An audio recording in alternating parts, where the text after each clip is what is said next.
სადაც მუშაობს ტექნიკა, ეს არის უბედურების სიგნალი. საღდრისის საფეთქების შემდეგ რუსი ბიზნესმენების ოქროს მომპოვებელი კომპანია ახალ ტერიტორიებზე გამოჩნდა. ოქროს მომპოვებელი მანქანა ვიპოვეთ. მიადგნენ დარბაზის მთებს, მძიმე ტექნიკა უკვე შეიყვანეს და ბურღვაც დაიწყო. უკვე გატანა დაიწყა ეს? ყუთებში ლაგდი. 10-იც ამოდის, 5-იც, მეტიც. ხალხმა ბოლნისში, ვინც ამ ტერიტორიაზე ცხოვრობს, შემთხვევით გაიგო, რომ ტყის შეხვა და ტერიტორიების ცხრა დაიწყო. ყველგან რაღაცა არსებობს. შეიძლება ერთ ლოკაციაზე იყოს ოქრო, მეორეზე ვერცხლი, მესამეზე სპილენძი. რუსი ბიზნესმენების კომპანია საქართველოში მოიპოვებს ოქროს და ჩინეთში ყიდის. რა რჩება ქართულ ხალხს ქართული საბადოებიდან? ჯერ საყდრისი და დიდინება დახელვა. ახლა უკვე დარბაზის ტერიტორიები. ივანიშვილი სიზახვა. იეხნებლას. ხალხი კითხულობს, თუ ივანიშვილი არ დგას ოქროს მოპოვების უკან, რა ინტერესი აქვს ამდენი დარტყმა საკუთარ თავზე მიიღოს? ივანიშვილი არის ადამიანი, რომელიც მართავს ყველაფერს და ყველას. ეს საკითხიც სავარაუდოდ ივანიშვილმა თვითონ და გადაწყვიტეს. შაბათის გამომძიებელმა ჟურნალისტებმა მძიმე გზა გაიარეს, რომ მოვლენების შუაგულამდე მისულიყვნენ. ეხლა რა უნდა ვქნათ? ალბათ უნდა გავრისხოთ. დღეს 8 საათზე ნახეთ, როდის გაიცა ლიცენზიები დარაბედიელის 6 სოფლის მოსახლეობას. Собака пойдет, будет вода гушать, умирает, все корова, все умирает. И попить вода тоже много там. И вода тоже не будет. თქვენ დეკლარაცია ვნახეთ და გამოდის, რომ წლებია ქვეყნიდან არ გასულხართ და მალავთ ამ ხარჯებს. რა სქემით აყალბებენ დეკლარაციებს? დიდრული მოგზაურობის მოყვარული ოცნების დეპუტატების დოკუმენტებიდან ევროტურების ხარჯები გამქრალია. აბუდაბიში რომ იყავით, დეკლარაციაში მაგ ხარჯის შეტანა დაგავიწყდათ პატნობელა? დადიან, იცვენებენ, შოპინგობენ. თუმცა რასაც კანონი ავალდებულებს არ აკეთებენ. შაბათის გუნდს კი ექსკლუზიურად უყვებიან იმ მაქინაციებზე, რომლითაც მდიდრული ცხოვრებისათვის გაღებული ხარჯები იმალება. ობოლაშვილი, ბარენაშვილი, ზარქუა, სანიკიძე, ენუქიძე, ეს ხალხი თავის ლაგშერულ ცხოვრებას რატომ მალავს? 8 საათზე ჩვენ გიყვებით ოცნების იმ დეპუტატებზე, ვინც მალავს და ვინც ღიად წერს ფუფუნებაში დახარჯულ ფულზე. დუბაიში, მონაკოში, იტალიაში, ინდოეთში ვიზიტები 3000 ლარს არ გასწდებოდა. ფასების კომისიის შეფმა მოგზაურობაში 174,000 ლარი დახარჯა. შოპინგში 282,000 ლარი. სამოგზაურო ხარჯი იმდენი გიწერიათ, რა ვიცი, ზოგის 10 წლის შემოსავალი რო არ არის. არაბული არდედეგების მოყვარულმა პარლამენტარებმა, რომლის ბოლო ტური მზიან სანაპიროზე სკანდალი დასრულდა, დუბაიში დასვენებისთვის დახარჯული ფული დამალეს. ზარქუას დაავიწყდა, რომ მონაკოსა და დუბაიში იყო. ამის გამო არ ყავთ ციხეში ღარიბაშვილი ჩასმული. სად არის ამ დროს აუდიტის სამსახური? რაჟდენი გაუშვეს, ახალ მაკონტროლებელს კი ჯერ არ შეუმჩნევია დეკლარაციებში გამოტოვებული გრაფები. თქვენი თანაგუნდელები ხარჯებს და მოგზაურობას რომ მალავენ, თქვენ რამდენი დახარჯეთ მოგზაურობაში? მდიდრული ცხოვრება კულისებს მიღმა, რას გიმალავენ თქვენ? ნახეთ 8 საათზე. თუ ირაკლის ზარქუამ, ობოლაშვილმა ან ვინ კონკრეტულმა არ ჩაწერა, მე რატომ მეკითხებით?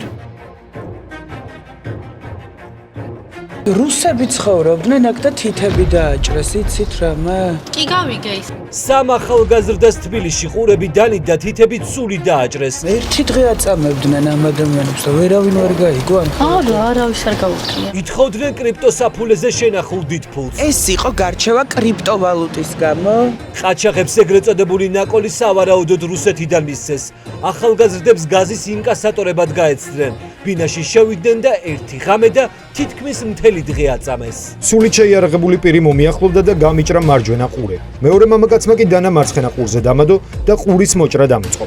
ვინ არიან პეტერბურგელების ჯგუფში, რომლებიც თბილისში ცალ-ცალკე სხვადასხვა რეისით და სხვადასხვა დღეს ჩამოვიდნენ და ვარკეთილში დასახლდნენ. რუსეთიდან სტუმრები, ცნობებით შემოსულები, ხალხი ვის ხათაბალაში მოხდა. შაბათის გუნდმა მოიპოვა გამოძიების მასალები და ფარული ვიდეო ჩანაწერები. დგინდება, რომ დაჭრილები კონსპირაციული ბინიდან მარნეულში გაიტაცეს. მეგობარმა თხოვა და რეალურად იჯდა საჭესთან არაფერი არ იცოდა იქ რა ხდებოდა. სადაც მათი კრიპტოსაფულიდან დიდი ფულის ამოსაღებად სპეციალისტები გამოიძახეს.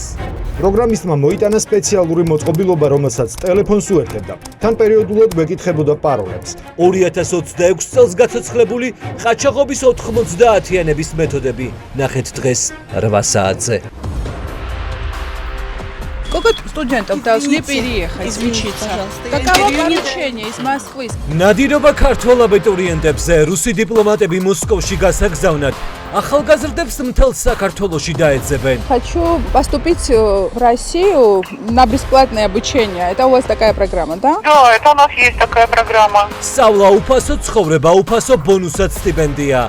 8 საათზე ნახევარს აღარ სთავაზობენ იმ ქართველებს, ვინც მოსკოვის, პეტერბურგის, ნოვგოროდის და ნალჩიკის ინსტიტუტებში სწავლას თანხმდება. წელიწადში რამდენი სტუდენტი მიყავდა თქვენ შულს რუსეთში? Что за безобразие? Кто вы такие? Так, я вас фотографирую. სანქცირებულმა რუსულმა ფონდმა მთელი სარეკლამო კამპანია დაიწყო, რომ ქართველი სტუდენტები მოსკოვში წავიდნენ. მოსკოვში ყველაზე მეტად მომწონს უსასრულო მოსკოვი. რაღაცნაირი უბრალო ხალხია. ეძებენ იმ ახალგაზრდებს, ვინც მარნეულსა და ახალქალაქში, ეთნიკური უმცირესობებით დასახლებულ რაიონებში ცხოვრობს, რომ რუსეთში სწავლის გაგრძელებაზე დაიყოლიონ. სწორია ოკუპანტ ქვეყანაში სასწავლებლად. რატო იძახით ოკუპანტი? რუსეთი არ არის ოკუპანტი. რატო? რა ჩანაფიქრი დევს ამ ყველაფრის უკან? 8 საათზე ნახეთ ვის იყენებენ შუამავლებად და ვინ არის ის ხალხი, ვინც საქართველოში ორგანიზაციები დაარეგისტრირა და აბიტურიენტებს რუსული განათლების სიკეთეებზე ელაპარაკება. სტუდენტები მიყავდა რუსეთის ფედერაციაში. სიყო როდის ხალბადოდეთ? და რამდენს იღებდა ფულს ამაში? მე ამ ხელისუფლების ამომრჩეველი ვიყავი. წმენდა ეროვნულ თეატრში მარტო ხელა დედა დავრჩი უსამსახუროდ. მსახიობს, რომელმაც ქართული ოცნების ქმედებები გააპროტესტა, წაართვეს პროფესია და გადაუჭრეს ყველა გზა არსებობისთვის. მე არჩევანი გავაკეთე ჩემს კარიერასა და ჩემს პიროვნებას შორის. მსახიობებს, რომლებიც კარიერის პიკში იყვნენ, თეატრებიდან ერთი მეორის მიყოლებით უშვებენ. ამ დროს კი თეატრალურ საზოგადოებაში გამაყრუებელი დუმილი დგას. მსახიობები დღეს რატომ არ ეჩვენება რას ვიქნებ? იმიტომ რომ გონიათ რომ მათ არ შეეხებათ. ხალხის ჩაგვრა ამ პარტიას ხელწერად ექცა. უნდა გაამწარონ, რაც შეიძლება მეტი ადამიანი. რომ ჩვენ ვართ რეპრესირებული მსახიობები. სადამდე მიგვიყვანს ამდენი უსამართლობა, რომელიც ყოველდღე გროვდება და არავინ იცის, როდის იფეთქებს.